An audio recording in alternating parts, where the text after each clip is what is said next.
Welcome back to the channel, y'all. Today we are ranking all of the fighter subclasses and we're going to throw them into this tier list.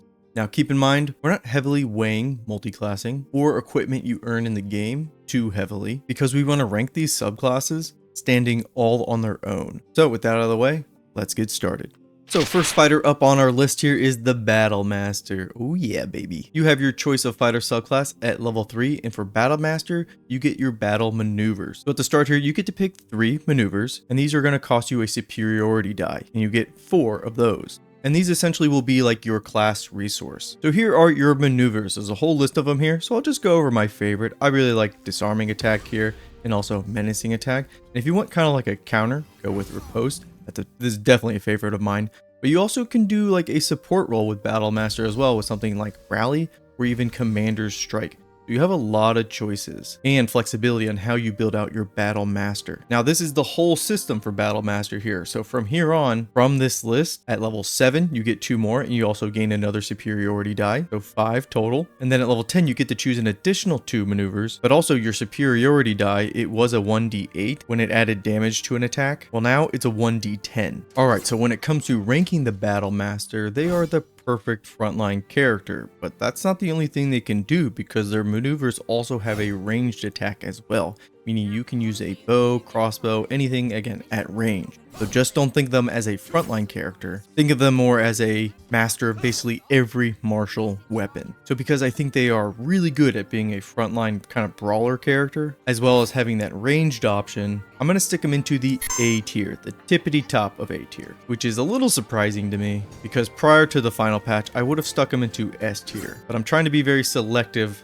when it comes to the subclasses at that S tier ranking. And next up we have the Champion subclass. Their subclass feature is improved critical hit, so the roll you would need for a critical strike is now reduced by 1. And they also get, well, no wait, that's about it.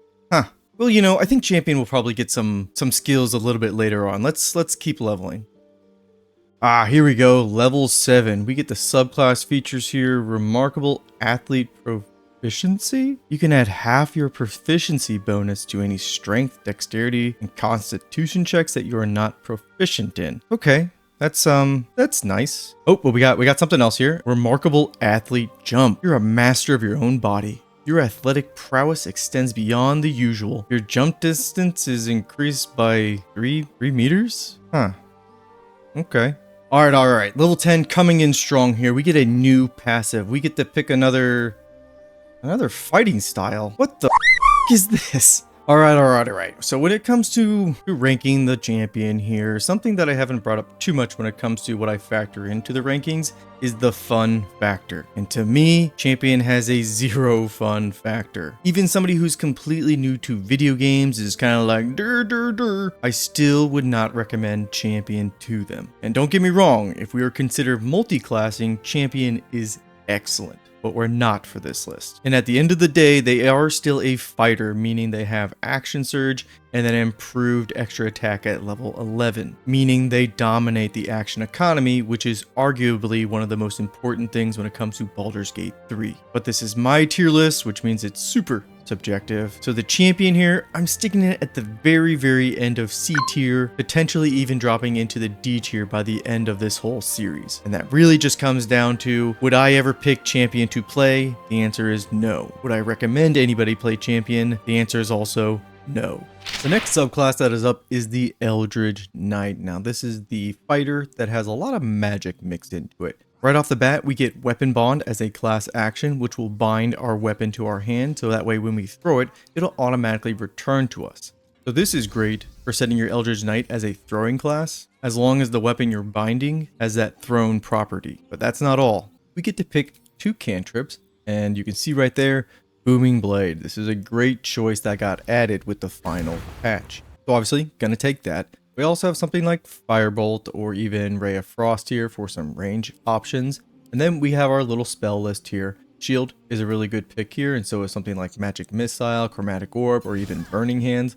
I'll just put Magic Missile there for right now. Then we also get an expanded spell as well. And I just like to take Longstrider if nobody else in your party has this, but this is a nice set of spells, very basic, but it's just going to help out your Eldritch Knight just across the board. So along the way, you're going to be picking up more spell slots, but at level 7 here, we get War Magic. So whenever we use a cantrip, we can make a weapon attack with our bonus action. This synergizes beautifully with Booming Blade. And also at level 7 here, we unlock our level 2 spell slots.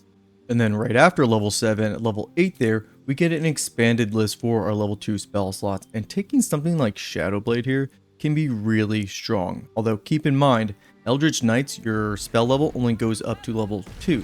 So Shadow Blade's not going to do as much damage as it would if you multi-classed into another spellcaster like a wizard. That multi-class combination is absolutely devastating because Shadow Blade is just a very strong spell when you upcast it. And the last noteworthy feature from Eldritch Knight is at level 11 we get Eldritch Strike. So when we attack a creature with our weapon, it has disadvantage on a spell that we cast before the end of your next turn. So this is kind of like a setup feature that you need to think about for something like a follow-up. Now, when ranking Eldritch Knight, I would say prior to the final patch before they got Booming Blade, I probably would have stuck them somewhere in like an A- tier. But with the final patch, I feel like it comfortably belongs in that A tier ranking. Now, if we took into account multi-classing, kind of the same for the champion here, it'd be probably into S tier in regards to the Eldritch Knight. But again, we're talking about these subclasses standing on their own 2 feet without multiclassing. So now let's move on to our last fighter subclass. And I think we saved the best for last with the Arcane Archer. Now with the Arcane Archer here, you get your arcane arrows. You got a little nice list here. Some of my favorites is something like Vanishing Arrow, Bursting Arrow, and then you got to take Seeking Arrow. This thing, just the path it takes to go to a target is just, it gets crazy sometimes. And then the fact that it never misses and then has that chance to apply Fairy Fire, god damn is that strong. That is just really good. And lastly, when you pick up the subclass, you do get to pick a cantrip as well. Guidance is really strong for outside of combat, but right off the bat, Arcane Archer is extremely strong with these arcane arrows. You only start out with 4, but this will eventually ramp up to 10 and then come back on short rest. Now we will be picking up more arcane shots and arcane charges as we level, but at level 7 here, we pick up Curving Shot. So when we miss a magical attack, we can use our bonus action and then it'll basically drift into like the next closest target, which is really funny to see. Also, we get Magic Arrow, so all of our ranged attacks are considered magical to overcome resistance. This is just kind of solidifying us as one of, if not the best, martial range class. And at level 10 here, we get 3 more Arcane Arrows, capping us off at 10 Arcane Arrow shots. Couple that with improved extra attack that we get at level 11 with Action Surge. Y'all, just take a minute. It is so busted. It's just, yeah, just saying it out loud is just, that is so many Arcane Arrow shots. Again, they come back on short rest. Like, holy shit. Quick aside, in the playtest server, because I had access to it, they didn't get this many Arcane Arrow shots, and it was very underwhelming. And then they cranked it up to this 10 spot here. Oh, what a difference. What a difference. So I think it comes to no surprise when ranking Arcane Archer here that this goes straight into S tier. I think this goes to the tippity top of S tier too. And I don't know what's going to top it because in Baldur's Gate 3, ranged characters are already very powerful. And the tools that the Arcane Archer has at their disposal, just crazy good. I was really fighting with the other fighters, fighting with the other fighters. That's funny to say. I was really debating how I was going to stack the Battle Master versus the Arcane Archer, because Battle Master was always kind of like an S tier class for me. And it was really butting heads with Arcane Archer, because I'm like, oh, Arcane Archer can just do so much more, but Battle Master has like a little versatility to it. But I think I've been beaten down enough. Arcane Archer is just the clear winner out of the two of them. Alright y'all, that's Fighter. Here is the updated tier list. Now I wouldn't worry too much about the left or right placement too much. Usually the middle of the pack there, that can flip-flop daily. It doesn't really affect things too much. Now on the top end, on the bottom end, I think those have a little bit more weight. But seeing something like Eldritch Knight in the middle there, not really a big deal. But what I will say is Champion there, all the way at the bottom of C tier. If we go through this all the subclasses, and nothing ends up in D tier, you bet your ass I'm putting Champion in D tier just because it's just zero fun in my opinion. But anyways, y'all, that's the video. If you made it this far, I appreciate the hell out of you, and I will see you next time. Peace and take care.